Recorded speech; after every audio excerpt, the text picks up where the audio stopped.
The Hiligaynon word imol, imol means poor in English, imol. Imol sila nga pamilya pero masinadyahon. Imol sila nga pamilya pero masinadyahon. So sila is they and then pamilya is family, but is pero and then masinadyahon sadya means happy or cheerful. They are a poor family but cheerful. Imol sila nga pamilya pero masinadyahon. Imol lang ako sang una pero nag-uswag man. Imol lang ako sang una pero nag-uswag man. That means I was poor before but I progressed. So, sang una means in the past. At first, sang una, pero is but. And then uswag means progress.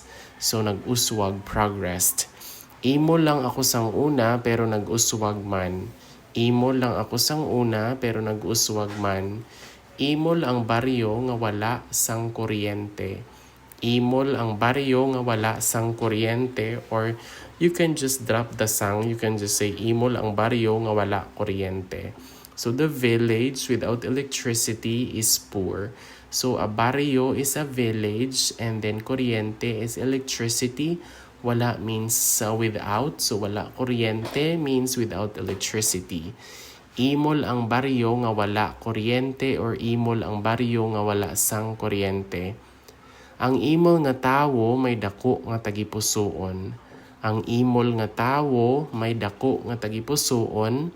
That means the person or a poor person or the poor person has a big heart.